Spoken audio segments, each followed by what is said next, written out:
Well, hey, Blaze Church. I'm excited to be sitting here with Amy. Yes. My wife. You know her. And some friends of ours. Why don't you guys introduce yourselves? Hi, my name's Abdiel, member of Blaze Church, and this is my wife. Hi, I'm Riley. Riley. Hey. We're so excited you guys are sitting here on this couch. We thought it would be cool as we're in this series, Save the Date, for you guys to share a little bit of your story. You guys are married. Yes. You're sure? Yes. Just making sure you both know this. How long have you been married? We married for we just had a year in March. Oh, yeah. Yay. First That's year. So sweet. 1 whole year. And how old are you guys? I'm 21. I'm 20. Just turned 20. Just turned 20. Just turned Just 20. turned So 20, you yeah. were married at 19. Yes. I had just we got married. I was 20 and like she was 19. exactly a week after my birthday. Yeah. Oh my goodness. I thought we were young. Yeah. We were young. I was 19 when I proposed. Yeah. And then turned 20 in March and got married in August. I was 20 as well. Yeah. You guys have been married for 1 year. Yes. So Thank you. how did you guys meet before you got married? How'd you guys meet? We met in high school. Yeah, high school. High school. High school sweethearts. Yeah. Yeah. We met like our freshman year, but then didn't like really become like closer friends until our junior year, and then And that's when we started. she dating. shot me down, she's trying to say. Okay. Tell me about Yeah, I that. wanna hear that. So you were pursuing her? Yeah. So I got my car at 16. I was like one of the first kids in my class to get a car. I was like, oh, I'm feeling myself, feeling good.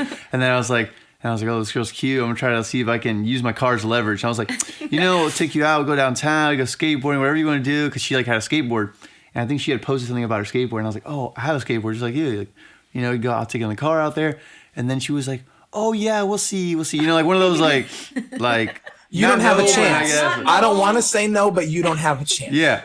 And then Pretty that much. led to like, we like always hung out, like not hung out, we hung around other people and like yeah, saw like each other. at school we had like mutual friends, but Yeah. not until junior we had we actually had a class together. Yeah. So that's when we like became closer friends. I Closer guess. friends, Okay. yeah. And our relationship, to be honest, like the start of our relationship was a little like rough, and then it was like one pivotal moment that I always remember because I prayed about it, and I was in like in my truck and I was going to track practice, and my coach didn't show up that day, and we had gotten into like a little like not a dispute but like a little Yeah. thing. I was like, oh, I don't know if I want to talk to her anymore, like I don't know if I want to keep this going.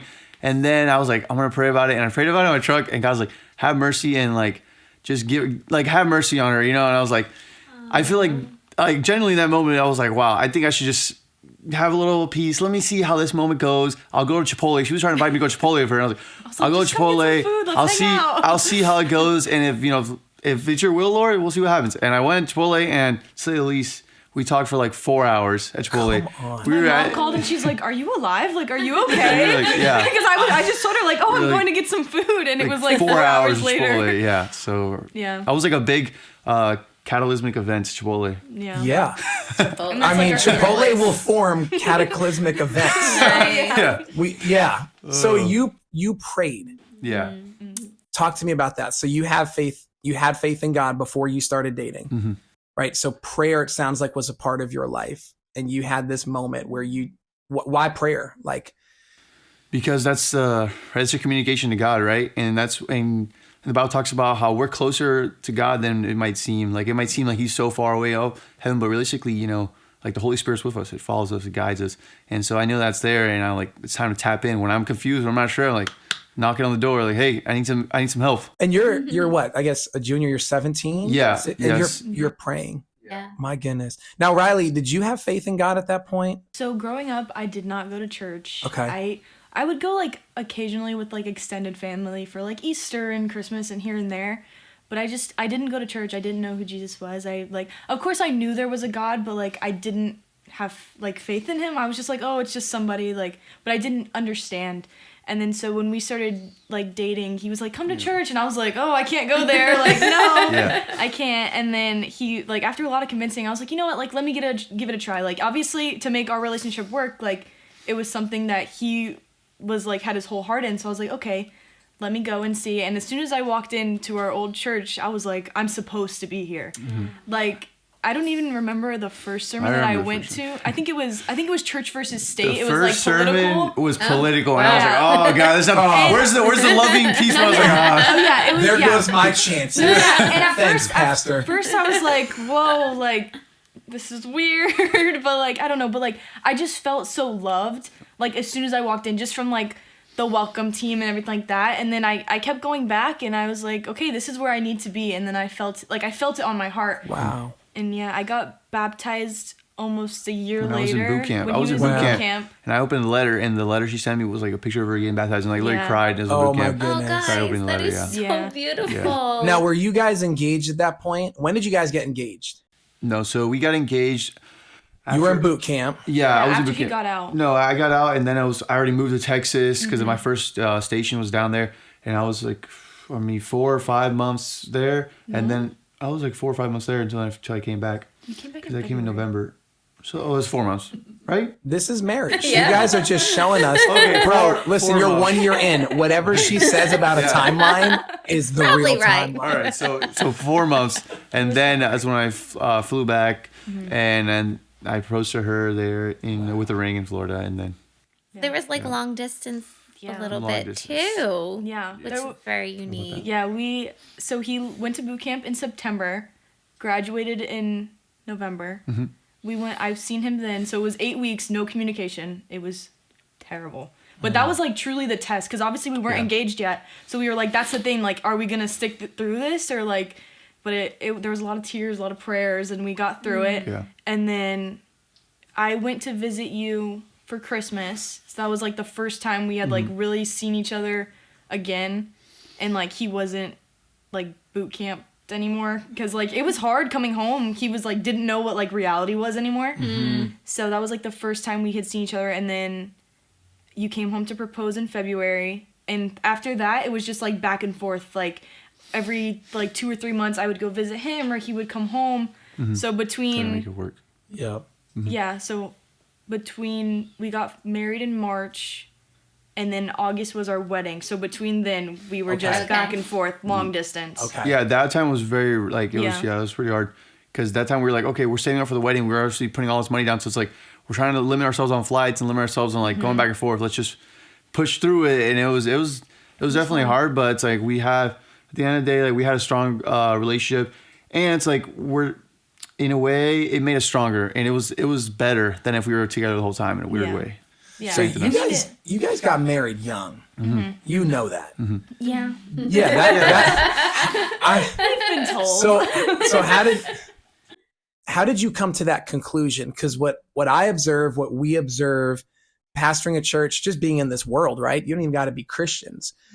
People aren't getting married at 20, 21. What drove you to that decision? How did you have peace to say, hey, this is the person I'm going to spend the rest of my life with? Yeah, I think that comes down to your intent and being intentional in what you do. And for me, like when I was dating, I was like intentional of what I want to be dating for. I was like, I want to be dating to either get married with this person, or I'd rather just go fishing by myself and do my own thing. It was like that's how I was like to go do my own thing. I don't have to worry about being attached to someone else. But when like we started getting together, I saw something like serious, and I prayed on it. And when I got out of boot camp, and I was like, okay, my life, I just moved from my hometown. Like I'm in a whole different place. Like it's time to figure out, like put the big boy pants on. We're making life decisions. And I was like praying, talking to my dad, getting counseling. And like, if this is what you want from me, Lord, like open up the doors and open up the way, you know, for me to get married with her. And that's where it led to just like a lot of time to think, to pray, to be like, well, why am I in this relationship? Like, where do I want to see myself? And I think at the end of the day, it comes to a fear commitment in a lot of people. And it's like, you have to make that jump, because at the end of the day, nothing's going to be perfect. Nothing's going to be planned out. Like, we're not like, oh, this is everything we have planned out for each other, set up on the road. Like, we're taking risks. Like, we're taking a risk being in a relationship, but we both are committed to making that work, right? And through Christ, like, you know, in the center of our relationship is what we have, like, our glue holding us together. You said so You much are- there. You're wise beyond your years. I heard prayer, commitment to each other, intentionality, Christ at the center, right? All of that, it doesn't, age isn't the factor at that point. You're seeking counsel, talking to your dad. How about you, Riley? Like, how did you know to say yes to this guy? Well, from the beginning, we kind of had like talked about it that like we were wanting to get married, but of course you like say those things not really like thinking. But then like now looking back, I'm like, I'm glad we did have those like adult conversations in a way, even though we were so young. But yeah, I think I just like talked to family and stuff like that, and I got a lot of like negative feedback because like a lot of my family, they don't go to church and they don't have like those foundations and stuff. So when I would say like, oh, we've been praying about it, they're like, oh, you don't know anything, like you're too young. But at the end of the day, I was like, this is a commitment between us and like and God as well. Like we don't have to really think about like, or we can take other people's like opinions into considerations, but we don't have to follow through with that. Like it's just an opinion. Wow. And like we had our faith and like what we wanted to do, and that's what we did. Christ at the center. Yeah. Doesn't their story sound like ours? It does. Oh my It's goodness. so cute and sweet. So what would you guys say to, let's talk to young adults. You guys are in your early 20s. What would you say to that age group? You know, we're in this series, marriage, sex, relationships, save the date. Each of you give me one thing. Maybe Riley, you speak to the ladies. Okay. You just think about that. Speak to the ladies. What would you say to them? And Abdiel, what would you say to the men who are believers trying to honor the Lord in a culture it's not easy? Maybe waiting and wondering and all of that. Just give me one thing that maybe it comes from your experience. You say, hey, here's what I would encourage you to do. As you're single, maybe considering marriage or wanting marriage, what are you telling your generation? You ladies first, or Okay, I'll go first. So I would just say like, don't get trapped in like worldly things and like stay true to like yourself and your morals. Like if you say, oh, I'm not gonna go out and I'm not gonna do this, like stick to that. Just because a guy comes to you and they're like, oh, let me take you on a date. Most of the time in today's culture, like they're like, I mean, obviously girls and guys both, like they have this picture of like, oh, I'm gonna go sleep with this person and this stuff. But like when you like know what you want and like you want to wait till marriage and you want to wait to do all that stuff, like don't just let the worldly culture take over your life, and like stay true to who you are. Yeah. Because I feel like that can happen a lot nowadays. It's like, oh, I'm on Tinder and I'm on Hinge and I'm on all these like dating apps where it's like people just want one thing. But I feel like you have to stay true to like what you want as a person and like don't let that take over your life. So That's great. How about you, Abdiel? I'd say for me, the one word, like I mentioned earlier, is actually intentionality. And be intentional. Why am I seeking this person? Why? Like, think about your thoughts and be like, oh, yeah, this girl. But then like, wait, why do I really even want to be with this girl? Do I actually like see her for her? Do I see her as an object? Do I see her? What are my reasons behind it? And think deeper, and then don't like say, I guess, don't be shallow. And hey, if you're with someone and you're already in a relationship and you've been in 2, 3, 4 years, maybe it's time to be like, okay, where are we going with this? You know, are we taking the next step? Are we not? Because like I said, some people are scared of commitment. And I feel like if you feel like you want to do that next step and the other person's on the same path, like, I mean, at that point, why not? And it's like, you got to take risks. And anything in life, you're going to take risks, right? Any business venture, anything. And same thing in life and partnership. Take risks. Wow. I think you're calling some people out, man. Come on, put a ring on it. If Christ is at the center, and that's what I love. Thank you guys for sharing your story. I mean, I believe this is going to encourage people. You are an encouragement to your generation, to generations behind you and in front of you, because you're sharing commitment, intentionality, Christ at the center, no compromise. So I'm just blessed that you guys came and sat on this couch and shared your story. So thank you guys. Thank you guys for having us. Appreciate it. My name is Peter Podlas, and Cheryl and I will be married 39 years come June.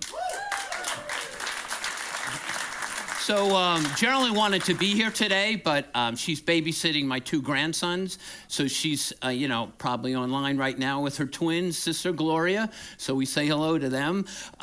This is a picture of, I guess, me back in, in the 20s with Geraldine, and here we are in our 60s, So the one thing I wanted to say today is that we're not experts. We're just like you guys, Basically, we're 2 people. We got married.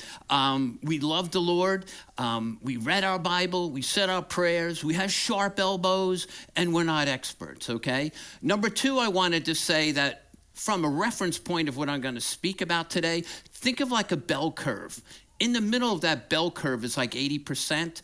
That's kind of like normal, good-willed people getting married. On the fringes of that, basically, it could be like dysfunctional, like abusive. We're not in that lane. This is not that conversation today. We're talking about that 80%, okay? All right, I'll take the next slide. This is my family. You can see over on the right-hand side is Geraldine, then me, then my son Mark, he's single, and then my daughter is married. Oh, you didn't see the wink wink? And then there's my daughter Lauren with her son Cole, he's 3, and Jack's gonna be 5, and that's her husband Grant. Okay, I'll take the next slide. And basically, the first question is like, how we met. So here's a picture of Gerald and I. We're in our 20s. And the interesting thing was that we basically became Jesus followers when we were like 20. And there's another interesting thing. There's about 10 to 12, 15 of us that were all different walks of life. And we all kind of converged on Pete and Barb DePinto's house. And there they are, 30 years later. They live in Pennsylvania. Pete had some health issues. So I wanted to make it a point. We stopped in and said thank you to them. Now, we were in our 20s. They're in their 30s. Every Friday night at 7:30, all 10 or 12 of us got together into this small group. And every Friday night at 7:30, you see little Scott, little Justin, and little Molly in their pajamas waving to us as they walked up the stairs to go to sleep. As parents, they were tired, they were run down. But the point is, they shared what they had. And here I am, I'm going to be honest, I'm at the crossroads, I'm at the Y in the road. My life could have went to the left or to the right. But the fact is that my friend Jack Becker invited me to come to this small group. Basically, my Friday nights was leaving my old friends and finding new friends. And it changed my life. So thank you to small group leaders. Hang in there, just like the Pintos did, because it was like a wonderful thing. And obviously, that's where I met Geraldine. Now, you think, we went out, we got engaged, blah, blah, blah. But if you ask Geraldine, a couple years later, Geraldine said, listen, I'm going to share something with you. And I'm like, oh, okay, fine. You remember that first time you walked into the small group? I'm like, yeah. She said, honestly, what came into my brain when I looked at you, I said, look at this guy. He ain't making it. And I said, what do you mean I'm not making it? And she said, I didn't think you were going to be a Jesus follower. I'm like, are you kidding me? She said, no, that was absolutely my train of thought. So I guess God had another plan, and so much for women's intuition, right? All right, I'll take the next slide. Now, the first thing I want to talk about, this is my mom, 92 this week. Notice her hair. Genetically, she's never had gray hair. Yeah, think about that. Gosh, I got to read from this side. So in Matthew 19:6 says, what God has joined together, let no man separate. And even though I read that verse, when I got engaged, my mom said to me, listen, I want to talk to you for a minute. And my mom said to me, listen, when I got married, my mother came to me and said, I want you to hear this very clearly. When you get married, you are never, ever coming back home. And she was serious. And what she meant by that, and what my mom said it to me, you're going to have arguments. You're going to have disagreements. When you make a commitment, you make your bed and you lie in it. You honor that. You're not going to bail out and come back to my house. You're not allowed to come back. All of a sudden, the reality hit, and I remember that day like it was yesterday. So the commitment that God has said, and my mother has said, and her mother said, let no man separate what God has put together. I'll take the next one. The next thing is protect your circle. God, I'm having trouble reading it. A man shall leave his father and mother, and shall cleave or cling unto his wife, and the two shall be one flesh. So what God is saying mentally, physically, emotionally, when you get married, you're one flesh. But also, early on in your marriage, you have other relationships. And the key is to protect your circle. Your default now is each other. You might be best friends with your mom. You might be best friends with all your family or with your best friends. You might have guy friends. You might have girlfriends. They're all great relationships. However, they infiltrate your circle. And then all of a sudden, when things aren't going right, all of a sudden your default, instead of being you, all of a sudden you're going to default back, oh, I'm going to go talk to my mom and hang out with her because it's easier. And I'm telling you right now, protect that circle. And you might be saying, how do you know? I'll take the next one. I married a twin. Now, the beauty is that God has created a twin as unbelievable. It's a relationship that you can't even wrap your head around. Here's a picture of like when Gloria got pregnant, my wife was pregnant. Gloria had a girl, we had a girl. When Gloria had a boy, we had a boy. And it's the craziest thing that think about every day you wake up and you say, wow, there's someone who looks like me, thinks like me, talks like me, acts like me, finishes your sentences. Think about that relationship. Think about that default that they have. And the wonderful thing about Gloria, she is like an unbelievable Christian woman. She has like, blessed me personally, blessed our family, beautiful person. However, can Geraldine get lazy and default back to that twinship? Absolutely. Was it an issue? Absolutely. And we had to work on that. So what I'm trying to say to you, if you are single, protect your circle because husband and wife, you are the default. I'll take the next one. And also, a lot of good times in this life is like when a man finds a wife, he finds a good thing. And the one thing that I really, really appreciate about Geraldine is that she is a believer in the Lord. The foundation of our marriage has been our faith. Early on, we basically had our whole life that was circled around our local church. We got involved. We had Christian friends, Christian couples.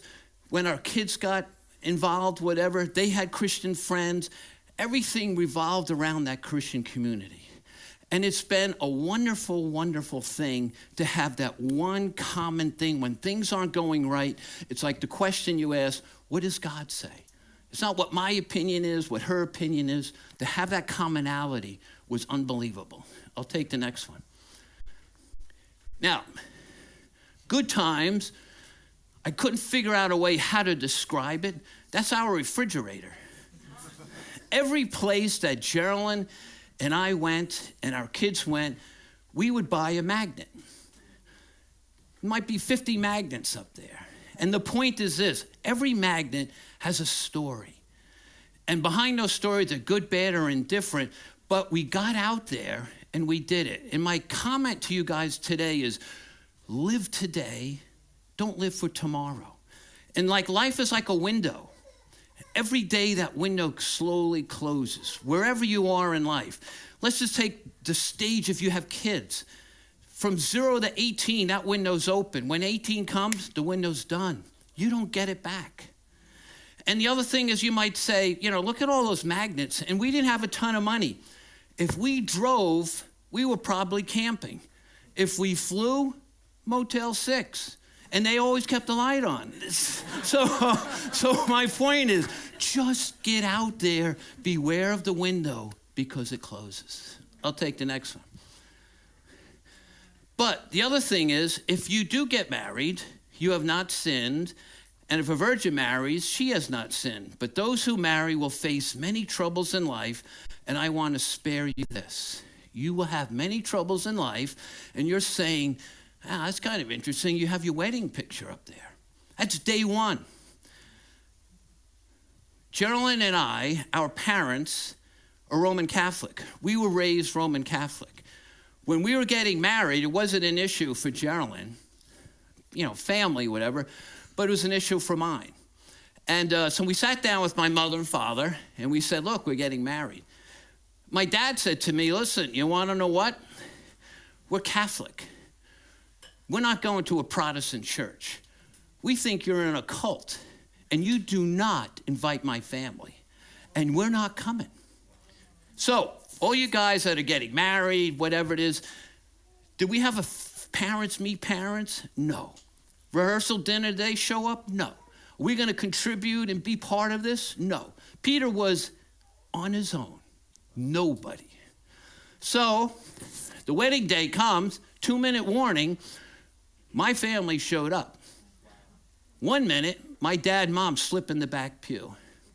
So this is us, said our vows, coming down the aisle. The last pew, we make that turn around it. My father gets up, goes to the back, talks to Mr. Simpson, who was an elder who married us. I condemn you to hell for stealing my son from my faith. Right out loud. Crickets. Everybody's like, just like you guys. Whoa. The day he blew it up, Geraldine's brother basically wanted to punch him. Awful. However, that was day one. God still blessed our marriage. When there's bad times, did that issue ever close? No. 2018, my dad passed away. The issue remained open. Okay, I'll take the next one. Now, I can go through them all. I could stand here for another half hour and just tell you about the tragedies and the issues. Upper left-hand corner, my younger brother, an alcoholic, died in a house fire. But I found his personal Gideon Bible. My daughter's 3 years old. We're building our house. She's walking. We lost track of her. Just fell down the stairwell into the basement. If you saw somebody going 100 miles an hour down County Road 51 to the hospital, it was me. I was up on the ladder a couple of years ago where that word Tyvek is. I fell. I should have broke my neck and been dead. Here's my daughter now, 33 years old, has cancer. Here I am in the lower right-hand corner, 3 years in federal court being sued. There I am in the other in the left-hand corner, had a heart attack. I thought I was dead. But God was there through every situation. Okay, I'll take the next one. Now, the interesting thing is what I'm calling the secret sauce is kind of like we're going to put it together, and this is what we've experienced as husband and wife. Now that I, your Lord and teacher, have washed your feet, you should also wash one another's feet. Now, here it is, Jesus, before he's getting crucified, tells his disciples to wash one another's feet. And here it is like Jesus, you think about it, he holds the whole world, he holds everything in his hands, and he takes those hands and he washes 12 pair of feet. And he tells us to do the same thing. So you want to think about, like, what is love as husband and wife? And there it is. And it's a simple thing saying, I am second. I'll take the next one. So the secret sauce, we have these phrases from Jesus to say, tell me what love is about. And he says, submit to one another. Turn the other cheek. Love your neighbor. Love your enemy. Every fiber in your body says, what are you, crazy? And it's a contrarian point of view where Jesus is saying, that's what true love is. And if you think about that picture, for a husband to say, I am second, and a wife to say, I am second, it's almost like death to yourself, and you become this new entity where God is saying, that's true love. And obviously, it's hard to do. It's not easy. And for all of us, whether you're a husband or wife, there's a public side, there's a private side, and there's a secret side. All of us live in that secret side. Nobody knows that, but you know that. It's where a lot of issues are. So where a lot of places you hide. But he knows. And think about that. God says, I knew you before you were created. I know you. And he's like, every day I'm asking you, come to me, talk to me, tell me what it is. And if you're not doing that, you're not getting his power, his healing power to basically have the ability to say, I am second. And after 39 years, I have finally, ding dong, learned to say, I have to have a personal relationship with God on a daily basis, every day. Whether I grind it out or whatever it is, it's where I have found the victory. And what you find is you become soft. He changes you from the inside out. And as you become softer, you have the ability to say, I'm going to put my wife first. Here it is in the morning. Every day I get up early, right? I make coffee. 2 cups. Geraldine's getting up later. She has a cup. Day after day, after month after month. One day I get up late. Get up, go to the kitchen. Is my cup out? Absolutely not. You know, she didn't think of it. The bottom, sorry, Geraldine. The bottom line is this. I'm okay. My wife's a good-willed person. I could blow up. However, I've become softer. I'll take the next one.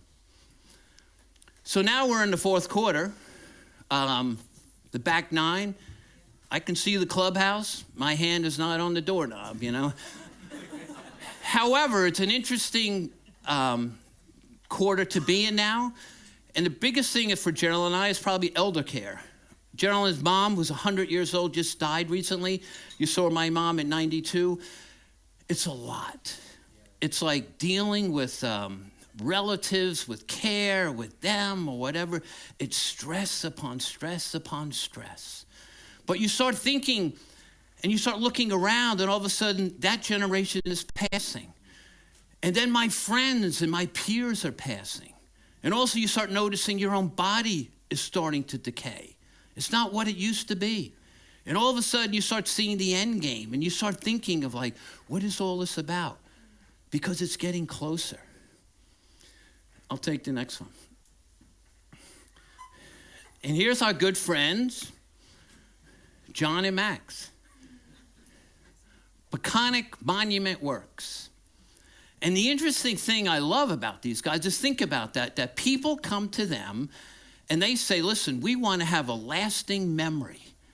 So what they do is design, create, fabricate, and install monuments. And it's kind of like a memory of, let's say, the summation of your life. And the interesting thing is my mom likes to go to the cemetery to see her husband. And when we're all said and done, what she tells me to do is to drive real slow around the whole perimeter of the cemetery. And what she does is she reads every headstone, says the names out loud, and remember these people, and it's sad. But yet also she's reflecting, and she's saying, I'm still here, but they're not. So I sat down, and I said to myself, what do I want our marriage, Geraldine and I, one day when we are in St. Isidore Cemetery with our headstone that's there, how do I sum up what our life means? And it took me a while, and I started playing around with that, and so I came up with something. And I'm going to share that with you. You can tell me later whether you like it or you don't. And I'll take it. And here it is. And you might think I'm crazy. He designed his own tombstone. And the point is this. I started with a rough-hewn rock on the bottom saying from dust to dust. Then on top of it, I put 2 rectangles. I'm a little taller than Geraldine, so I'm on the left. She's on the right. But the other interesting thing, what I did is I made sure I offset the rectangles. So again, I'm in the back, Geraldine is in front. I am second. If you looked in the back, I'm in front, she's in behind, okay? And the other thing is that when you look at that, what I tried to do is to say, how do you sum up Peter and Geraldine's marriage? And the interesting thing is what I tried to do is to say, it's not about me. It's not about Geraldine. It's just about the love of Jesus Christ. And you can't even see any identification other than, the name Podlas, but you're like, who is that? You're going to have to walk up there and look down to see Peter and Geraldine. Again, trying to be as selfless as possible. So I guess my one question is if there's anybody today that walked in who doesn't know Jesus Christ, And you've heard a lot about him today. And it's a very simple question. You got these 2 pieces of wood today. And if you don't know Jesus Christ, and he's speaking to your heart right now, and you know what that is, and if that's you, I'm just going to ask you to pick that wood up. Okay. Number 2, I'm going to ask everybody else to take your 2 pieces of wood out. Okay? Just tell me when you guys are ready. Oh, if you didn't get the cue. So, for everybody else, this is my question. Whether you're single, whether you're married, whether you're divorced, whether you're widowed, whatever. My question is this. Do you want to live your life in experiencing the love of Christ? And if that is you today, what I'm going to ask you to do is put these 2 together like this and stand up and hold that up. If you want this to represent your life, when it's all said and done, will you stand now? Okay. So we got everybody? Okay, let's pray. Jesus, we're standing here today. We're holding your cross up high because we want to live for you. We don't want to live for ourselves. We want to love like you loved us.